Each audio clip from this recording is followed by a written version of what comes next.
தந்தை மகன் தூய ஆவியின் பேராலே ஆமேன். சாமுவேல் 2ஆம் நூலிலிருந்து வாசகம். அதிகாரம் 21. இறைவார்த்தைகள் 1. தாவீதின் காலத்தில் 3 ஆண்டுகள் தொடர்ந்து பஞ்சம் ஏற்பட்டது. தாவீது ஆண்டவரின் திருவுளத்தை நாடினார்.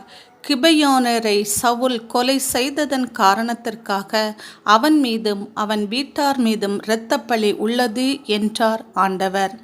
இது ஆண்டவர் வழங்கும் அருள்வாக்கு. இறைவா, உமக்கு நன்றி. அரவணைக்கும் எம் தேவனே, உமக்கு நன்றிகள்.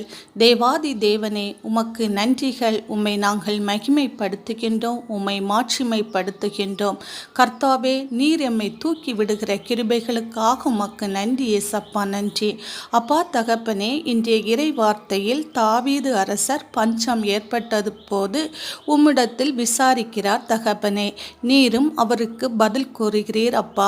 ஏசப்பா, எங்களுடைய வாழ்க்கையில் நாங்கள் எந்தவித பிரச்சனைகள் வந்தாலும் இதற்கான காரணம் என்ன என்பதை உம்மிடத்தில் நாங்கள் அமர்ந்து அப்பா தகப்பனே, உம்மிடத்தில் அதற்கான காரணத்தை கேட்டு ஏசப்பா, அதிலிருந்து நாங்கள் மீள நீர் எங்களுக்கு தேவையான அருளையும் ஆற்றலையும் தருவதற்காகவும் ஏசப்பா, உம்மிடத்தில் நாங்கள் அமர்கின்ற போது சரியான பதிலை நீர் எங்களுக்கு சரியான நேரத்தில் காண்பிக்கிற கிருபைகளுக்காகவும் உமக்கு கோடான கோடி நன்றிகள் அப்பா. ஆமேன்.